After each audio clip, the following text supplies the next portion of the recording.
And welcome to the Afterparty. It is your boy, Jay Connor. And today I am joined by one of the hosts of one of the more popular podcasts out here, Reparations, who just so happens to be my beige brother from another, Mr. Richard Brookshire. Thank you for coming through, brother. Hey, what's going on? For those keeping track at home, the after party, we haven't had one in a minute, but these are just succinct 20-minute reactionary opinions on major moments in the world we live in, award shows, television events, whatever else. But in this case, we're talking about Veterans Day. So I thought it was only right that I bring on somebody who is also a veteran like myself, who has a very interesting story in regards to his experiences. So I guess I'll get right to it. For our listeners who are unfamiliar with your work and your podcast, could you briefly touch on your military service? Sure. So I served as a combat medic for 7 years. 4 of those years were in active duty, stationed in Germany, then went off to Afghanistan for a year. Transitioned out of active duty into the New York State National Guard, where I served for 3 years, training soldiers to go to the Middle East. And that's the extent to which I got out last year. So I'm officially, I guess, a veteran now. And I've just been kind of doing my own thing. And I'm actually in the process of writing a memoir about my experience as a Black gay veteran and the men I've loved along the way. Give money. Now, what does Veterans Day mean to you? Wow, that's a tough question. Well, it means a lot of things. Actually, Veterans Day is the day my father was born. And my father served 30 years in the Army. We don't necessarily have a close relationship. I'm biracial. That's why, hence the light, bright comment earlier. And I don't really have a relationship with my father, though we recently reconnected after 15 years. So I think because of that, the day symbolizes a lot of things for me, especially because I'm a veteran now. I think part of what kind of prompted my military service to a degree, it's not only just Barack Obama winning the presidency in 2008. That's really what motivated me to want to join. But it was this connection that I really wanted to my father and an experience that he had, even though we weren't close and we hadn't spoken for some time. And then second to that, I really felt like joining the military was a way for me to kind of find or to discover what it meant to be a man in some way for me. I don't know why. I just wanted the challenge. I think just as a black gay man, I felt like I wanted to prove some things to myself. And then so in hindsight, after all of these experiences, I felt like Veterans Day is really about celebrating the sacrifice of so many like men and women who the majority of which are poor Americans at the end of the day, who voluntarily kind of sign their life away in so many ways to serve this country. And they're often an afterthought. I think our generation, millennial generation specifically, because conscription is no longer there, the service of people in uniform are just, it's deeply forgotten. I remember the other day having a conversation with somebody about having served in Afghanistan. They were like, oh, well, the war ended a few years ago. Like, how do you feel about that? And I'm like, no, nigga, actually, the war is still going. It's crazy how disconnected people are from the realities on the ground and the reality of the lives of soldiers. And I think part of that has to do with the fact that we do have voluntary service. And so, in short, I think Veterans Day is really about uplifting those that are often forgotten in this country, which is unfortunate. You know what? You said something that really resonated with me as far as kind of like the military serving is kind of like your gateway or like your rite of passage into adulthood, because as Black males, oftentimes we're denied certain privileges. And the only way we're going to be able to kind of leapfrog the process is going into the military. Because I remember when I was in high school, my college outlook wasn't looking too hot. And I was just like, yo, what can I do to get a leg up on everybody else and skip this whole college situation? Sure. Because a lot of times we just don't have those same opportunities. I think that definitely had a role to play. So, in full transparency, I went straight from high school and I got a full ride to Morehouse College in Atlanta. Went there for about a year and a half and then subsequently lost my scholarship. I was in love with a boy. That's kind of where my memoir starts off. And then I decided to intern for the Obama campaign. And then, him winning, it kind of shattered this glass ceiling that I hadn't even recognized was there. And it kind of just put me on this journey, this path to just see this incredible Black man ascend to such heights, and knowing that like there was nothing standing in the way of me and achieving whatever it is what my dreams were. But I knew that I needed to make some sacrifices. And I think in some respect, there was like a part of me that wanted to punish myself for losing the opportunity that I had at Morehouse, because I, first generation college student, didn't have the proper guidance, didn't have the proper support mechanisms to kind of matriculate in a way where, and to navigate these spaces that were very classed and very, they were very classed. Morehouse, I was a poor Black, middle class, lower middle class Black boy in a space where there was predominantly like upper middle class, rich, wealthy Black folk. And I don't think I really fully understood like how that played on my psyche and my ability to feel like I fit in there. And then, so then, I felt like I developed a sense of myself and a sense of what I wanted from the experience going into the military. And I think that kind of set me apart from a lot of my peers who were younger, who didn't have any kind of formalized education after high school. Some of them, only had GEDs. And then I also got thrust into from one environment that was like all Black male, and then to an environment that was predominantly like white, lower middle class, Midwestern, ignorant, Republican, like ideologue, like it was just, and it was definitely a culture shock. Like I remember spending that first year just like, what the fuck did I sign up for? Like, especially after training when I got sent off to Germany, and all these white boys were so happy to be going to Germany. And I'm like, why the fuck would I want to go to Germany? Have no desire. Yeah. I've never had a desire, but there I was. So, you know what, though? I think the military was my first experience with code switching in a professional environment. Up until then, I always felt like I could be myself regardless of where I was at. But as far as when I was in the military and I understood that like these people had such control over my life and were able to dictate my every action, and I could not, I wasn't always in a position to speak up for myself because I'm not trying to get like, Article 15 or, whatever else. Right. So yeah, it's definitely for sure. I think in the military. I think it wasn't necessarily my first foray into code switching. Like I grew up in predominantly white high schools. And so like, and I just kind of like was indoctrinated into code switching from a very young age.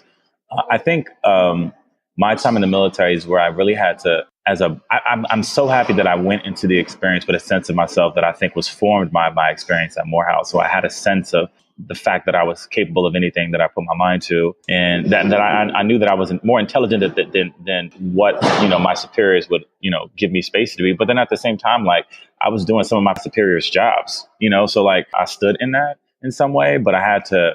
It was a test of humility in a lot of ways, and I think part of, and I'm working through this now, is like that's why I don't take very well to disrespect now, because I had to deal with that shit for like a good 7 years from like white men who were just mediocre at best, and like, just like blatant kind of disrespect because, the rank and file structure of the military just necessitates kind of bite your tongue. And as a person of color, and as not only that, but as a queer person of color, I had to deal with so many microaggressions. And so I was respected amongst my comrades, but I definitely got the sense that they felt threatened by me in a lot of ways because I was an anomaly.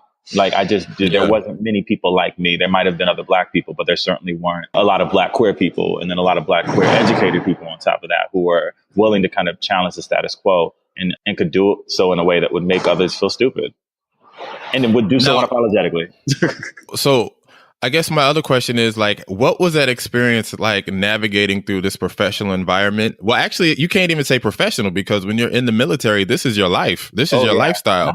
So, sorry, I cut you off in your question. I hear what you're saying. So like, I felt like that's been the biggest adjustment post-military is learning how to separate your professional life from your personal life, because my professional formulation, in a sense, took place while I was in the military, where those things are so deeply intertwined. Like you don't get to turn your clock off and be like, well, I'm not in the Army now. That shit is 24 hours a day. And that was 24 hours a day for 7 years of my life. And even when I went into the National Guard, like everything from how I could style my hair, that form of self-expression, which I, as of late have grown my hair out. I'm kind of going on this natural hair journey. But in some sense, it's like learning how to love myself, because at the end of the day, I was conditioned around like, you have to look a certain way to appear respectable.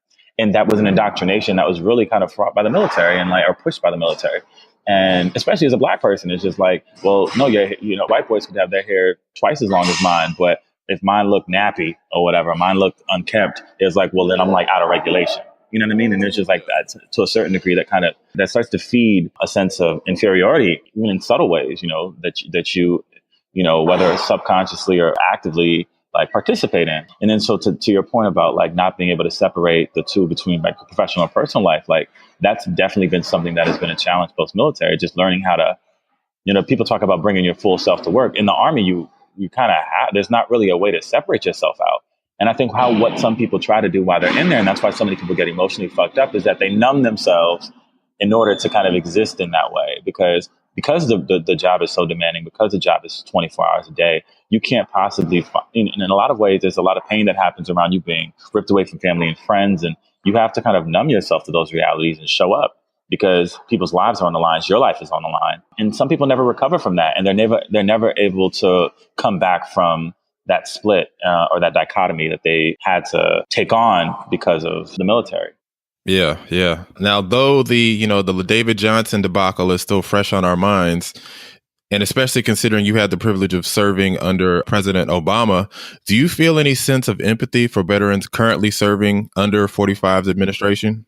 I mean, of course. I mean, I think I have empathy for all soldiers that have to serve under 45's administration, because even having served under Obama, and I think it's funny because I came into the military, like Obama was almost like a god in some sense. Like I think to a lot of young black men, it was just like this man was just everything. And by the time, after serving basically almost his entire time in office under him, I left with a different impression of who he was and what he was about, because he upheld the status quo in so many ways. And having a better understanding of the world as I've gotten older, and having studied public policy, having kind of worked in international affairs to some degree, like I realized that he, in many respects, he did good work, but in many ways, he let me down. I mean, at the end of the day, like he was the drone president.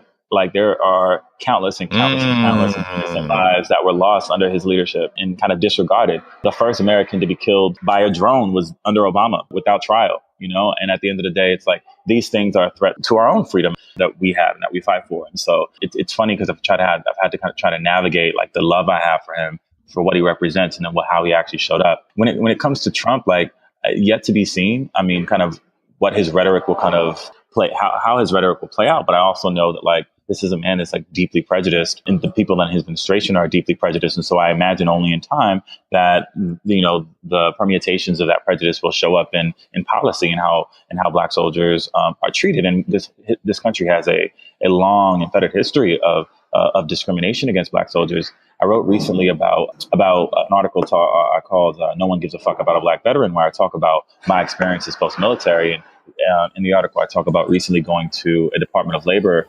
I guess it was an event that was being hosted by the Department of Labor here in New York. And the majority of people in that room were black veterans. Half of them had been touched by the carceral state in some way. They'd been, under the criminal justice system post-military. And, I just kind of went to kind of see and try to understand like what their struggles were. And a lot of them do. They struggle with access to education post-military. They struggle with access to resources. A lot of times the veterans' experiences are discarded and seen as like not applicable to like the civilian workforce. And then you find it hard to find work. And of course, you're going to go into ways to kind of feed yourself. And some people go into the informal economy. They have to break the law to feed themselves. Veteran homelessness is an issue. And minorities are touched in a completely different way. I also think about the laws that have recently been changed under Trump when it comes to allowing immigrants to attain citizenship through their service. Like there's like these insidious acts that are starting to take place to begin to kind of curb promises that this country made to veterans who said that they were willing to put their lives on the line to serve this country. And that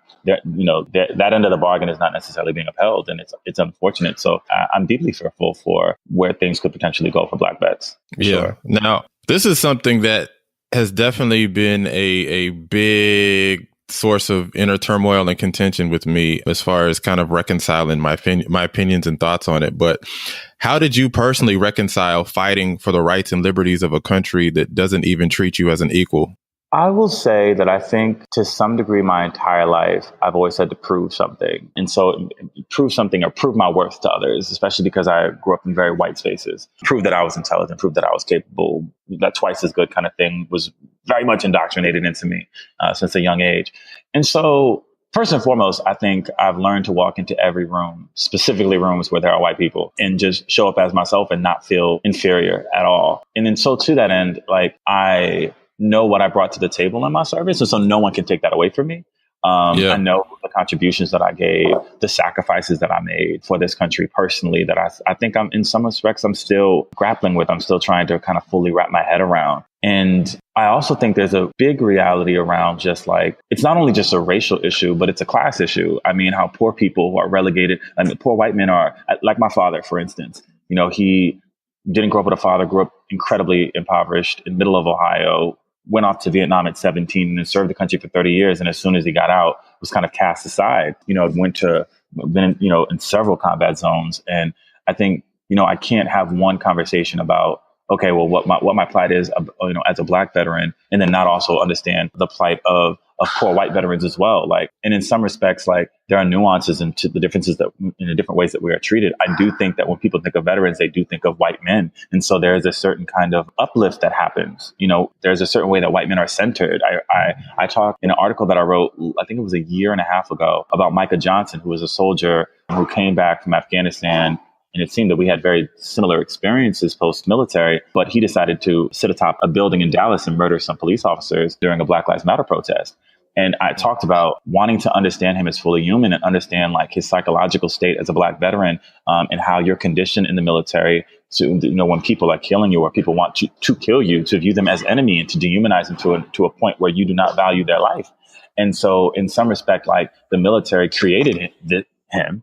And when he came back to a dire situation where, that's, the summer of 2016, like, there were veterans that were, not veterans, there were Black men that were being killed on camera. Like, it felt like at least once or twice a week at some point, and how that might have triggered him to react in certain ways. And it's unfortunate, that he did what he did, but to a degree, like, I called him a martyr for racial justice. And I think that there were people who are so quick to kind of like, be like, oh, well, he's this monster. And I'm like, no, like, nothing happens in a vacuum. Like, why is it okay for him to have gone to Afghanistan and pull a trigger to kill the enemies that he didn't recognize, that weren't a direct threat to him, but because the nation state itself said that these people were enemies, he had to dehumanize them to an extent that in which to kill them. And then when he comes home and he's seeing his brothers and sisters getting killed on the street, and he sees a lack of action real action being made, and he sees movements to try to address these issues being relegated to, the background.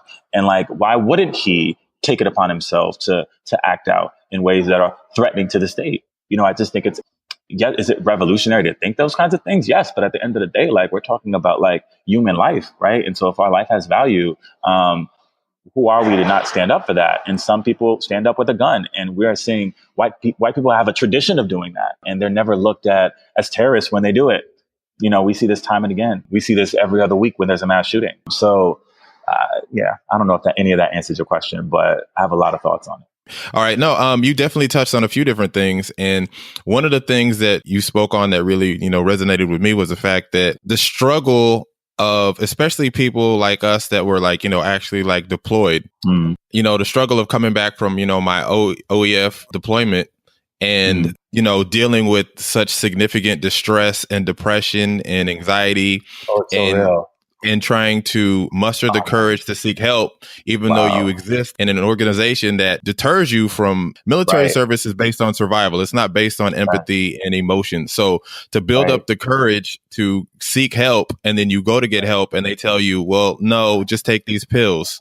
Right. Like, no, I need to talk to somebody. I need help. I need to work through this. And they're like, well, no, just here, take these pills. Did you have a similar experience? Yes. I think first and foremost, I have to say, serving as a combat medic, I had like a window into how the military kind of institutionalizes this idea that like, you shouldn't be talking about your feelings. Like it's almost discouraged. It's discouraged for you to be able to like actively go and seek help. And self-care is like secondary. Like your body is owned by the state and your mind is owned by the state, and you do everything for the benefit of the state, and that is it. And a lot of soldiers, sometimes you might have good leadership that sees you as human and allows you space to be human and is there for you and fully embraces you that way. But more times than not, that's not the case. And so this is, to my earlier comment about having to numb yourself through that process. And I think post-military, I did not prepare myself for the extent to which I would undergo such an identity crisis. I remember I think I was counting down my last day in the military for the better part of almost 2 years. Couldn't wait for it to be over. And that final day when it was actually over, I sat and I cried for hours. And then I remember I started smoking weed shortly thereafter as a way to self-medicate. I had tried to get some counseling from some veteran services here in the city, and they were basically like, just weren't helpful. They basically said, you have 1 or 2 sessions with me. That's basically it. Like, you can barely tell somebody your full name in 1 or 2 sessions, versus like really kind of sorting out 7 years of trying to understand what their sacrifice meant in the greatest scheme of your life, And then so I self-medicated, and I would literally spent the summer of 2016 into the fall of last year and into a significant portion of this year, talking to friends. And I think I was very fortunate. I had a mother who was very kind of intentional about being there for me. And I would talk to my mother, I'd talk to my friends about this crisis, this identity crisis that I just couldn't figure out where I fit in the world, especially after, I ascended. I think in some respects on paper, I transitioned better than most vets. Like a week after I got out the Army, I graduated from Columbia. I had a master's degree and I had a job with the city of New York doing public affairs for their Economic Development Corporation, then easily transitioned into a job doing corporate diversity, and then realized that none of those things were necessarily what I wanted. And then it was like, oh, well, fuck, this whole sacrifice to get me here was for me to be able to do these things. And then Trump got elected. You know what I mean? Then I got to really see, I had been involved with Black Lives Matter for some time, but I really got to see the ugly face of racism in this country in such a real way, especially last fall. In some respect, after I went viral, I wrote this letter to my downstairs neighbor last year, and I had, neo-Nazi hate groups that spawned up online, posting my address and sending my job bomb threats for me writing a fucking letter. Right. And then also saying that I remember this one person was tweeting at me and they incessantly saying that, how dare I, whatever, didn't do anything to deserve to even be in this country. And I'm like, am I not a veteran? Have I not served? And then, so to your point, I think so many veterans go, and this first year outside of the Army or outside of the military is when the majority of suicides happen. And I was deeply suicidal and I was deeply kind of lost. And I'm happy to say that, a year and a half after getting out the Army, I'm in such a better space. But there were some really, really dark periods. And I wouldn't have anticipated that I would have gone through that kind of identity crisis. And if someone would have told me that I would, I don't know if I would have been inclined to believe them, because I had felt that I had navigated my time in the military so much better than so many of my counterparts. I had people that I served with while in service who were addicted to meth couple of months after getting back from Afghanistan. I had a soldier that hung himself within 7 or 8 months. This is someone I had served 4 years with. I think, lastly, I think one of the things that really set me on edge, that really kind of pushed me to the brink where I felt like I had to, I quit my job in July to really take some time to self-care and really understand who I was and what I wanted and the direction that I wanted my life to go in, and kind of take back control in a lot of ways. But there was an incident with a soldier that I had served 4 years with in Germany. We weren't necessarily in the same unit. I believe he was in a different battalion, but there was only 2 or 3 battalions on my base. So there wasn't more than about 2,000, 2,500 soldiers on this specific base. And we were on this base for 4 years together, and we deployed to Afghanistan together. And he came, he drove up, I believe, from Maryland. I think it was earlier this year, and came to New York specifically to kill a Black man. And he stabbed a homeless Black veteran to death on the streets of New York, and then surrendered himself.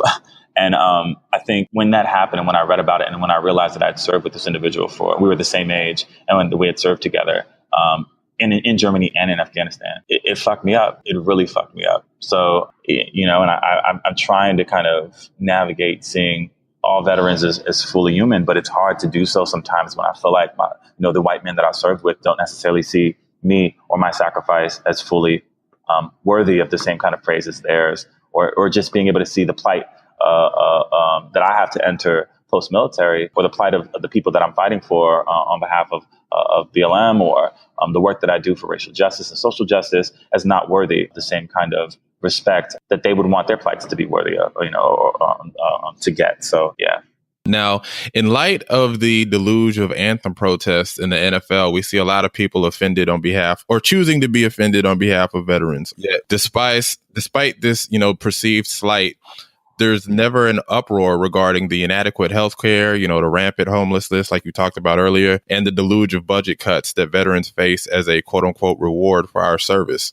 Why do you think that is? Why is there selective outrage? I think that never surprises me, right? But I will say, and perhaps it's a testament to just me trying to kind of maintain a decent or healthy psychological disposition. I really do not pay attention to what white people have to say in the grand scheme of what their outreach has been. The veterans that I know and that I'm connected to aren't necessarily outraged by people taking a knee. It's a nonviolent form of protest. I also think that it needs to be said that the military pays the NFL to even play the national anthem. It was a concerted effort in the last few years to make these sporting events kind of national kind of to have an air of nationalism, and to use them as recruiting tools. For the poor. And they've worked well as recruiting tools, and the military invests a lot of money in maintaining those relationships. And so, I don't know. Like, I think it's sad and it's unfortunate, but yeah. I think another aspect of this whole national anthem protest that is completely omitted from the conversation is that when it first started, Colin actually just sat down. And then he spoke with some veterans, and they told him, hey, if you sit down during the anthem, people are going to see that as disrespectful. So if you want to maintain a level of respect for us and our service and want to be perceived as being respectful and being peaceful in your protest, just kneel instead of sitting down. And he said, okay, cool. Interjecting, like, the national anthem wasn't written to... It's not a fucking love song to veterans. It's a love song to the country. It's a love song to every citizen. It's a promise in some sense to the ideas that we want to live up to. And every single citizen in this country, whether they serve or not, has value, and it has equal value. Do I think that the country should do more in recognizing and supporting veterans, the very small population of men that put their bodies on line for the nation state? Yes, I do believe that. But is because I'm a veteran make me more American or more deserving of respect, or make me be the only person that is able to kind of fully comment on whether or not someone has the right to protest in a way that they feel is appropriate? No, it does not. So... because there are many, many, many ways to be of service, and donning a uniform and going to fight a war for corporations isn't the only way. Well, somebody said a word on that one. Yeah, I just think it's convenient how people use veterans as an excuse to justify their bigotry, kind of like how people use the Bible for the same reason. You know what I'm saying? Like, in the Bible, you guys are fags and you know what I mean? It's just like, yo, if you're going to have courage in your conviction, stand behind it yourself, but don't attribute it to something else. Right. And I think, us as Black male vets, like, we have the trump card because, and I literally use it as a trump card, lack the pun, but like, it's true. Like, I do. It's like when I'm talking to someone and they decide they want to, pull out the, well, you gotta serve. I'm like, well, nigga, actually, as a combat medic, and people really, it's funny because most people who meet me think that's the last thing they would think. I'm kind of like a bougie, light-skinned Negro, went to come with a Columbia degree, like, and even the way that I'm gay, and like the way that I carry myself, you wouldn't think that I had the kind of experience that I did, but I did. And so at the end of the day, it represents the fact that, like, veterans are not monolithic, like, and we look different, and a lot of us look different for a reason, and all of our service matters. And it takes all of our collective sacrifice to be able to maintain, in some respect, the status quo, which I'm actively working to kind of work against now that I'm out of the military, realizing the damage that it did. And lastly, I think really trying to reconcile my service. I talked about recently about wanting to do like performance art in some way. I'm writing my book and wanting to think about what I want to do with like the military uniforms that I own, and thinking about potentially burning them. Not sure if that's what I'll end up doing or not, but like part of it's like, well, you know what? Fuck the sacrifice. If it was a lie, fuck what that uniform represents. If it was really a lie, and so many of us, and I think so many veterans, white veterans included, feel like they're serving for a lie. Don't understand. They're serving. And they show up and they keep doing the work for the people that are standing next to them, not because they believe that what they're doing is really keeping people safe. I don't really genuinely believe that. There were so many conspiracy theorists that were in leadership positions in the military, and most of them were white men who felt like the FEMA camps were real. Felt like, well, part of it was because they were racist and they were anti-Obama and anti-democratic values and blah, blah, blah. But I do think that like they have an inherent distrust of the nation state.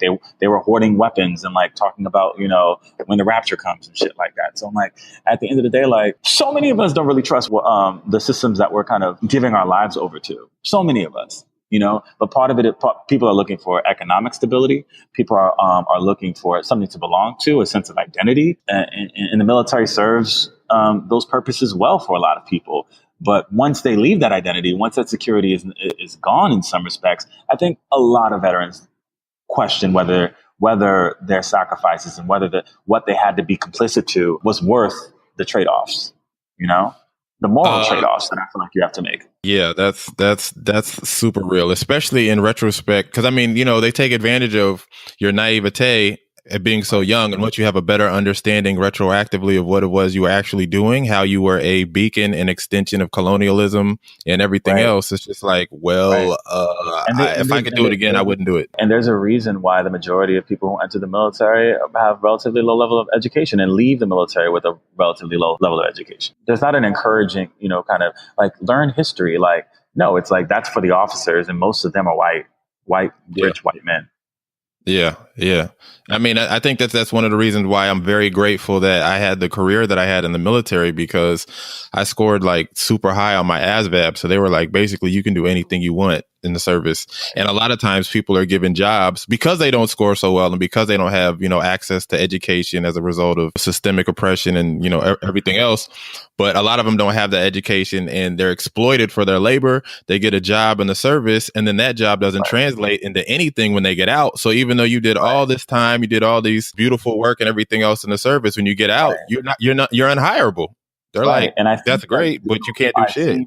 I mean, the military is a boys' club to a certain degree, and a white boys' club to a large degree. And there are so many different opportunities that people can take advantage of. But a lot of times, minority service members aren't necessarily even privy to the information around the opportunities that could potentially help them be able to get sustainable careers, not even in the military, but post-military. Yeah. And that's deeply unfortunate. And that's definitely something that needs to be worked on. Yeah, for sure.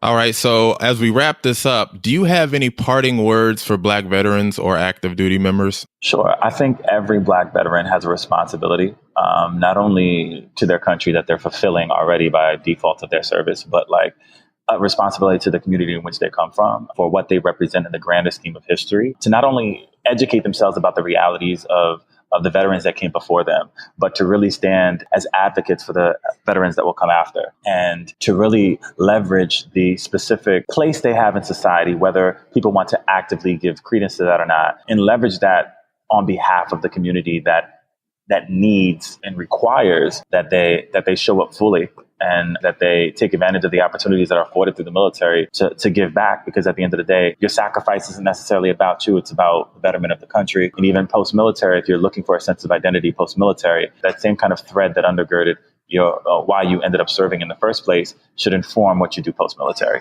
And so don't be apprehensive to kind of step into leadership roles. Don't be apprehensive to get into the political climate and to leverage your service, because it does mean something, and it does have value, and it has as much value as you're willing to place on it, and no one else can tell you or dictate what that value is. Thank you, Reverend. So for those interested in keeping up with all the things you have going on, how can they go about doing so? Sure. I mean, I have a website, richardbrookshire.com, where you can kind of keep up with my writing. For the next few months, I'm really just working on my book. Reparations is probably likely to launch in the next month or so. We've recorded a few episodes. We're just kind of waiting out the editing process. And you can follow me on Facebook, Richard Brookshire, Instagram, Sensei Common, RSB NYC on Twitter. I mean, keep up with me on social, but you'll see me. I'm going to be out here. So even if you don't follow me, you'll see me. He's coming, y'all. He ain't playing with you niggas. All right. And as always, this is your boy Jay Connor. You can follow us on you can follow Extraordinary Negroes at The Extra Negroes on Twitter, The Extra Negroes on Instagram, and The Extraordinary Negroes on Facebook. Thank you for listening. Make sure you subscribe, tell a friend, and I hope shout out to everybody, all our Black veterans out there and all our veterans out there, period. Thank you for your sacrifice. And peace out.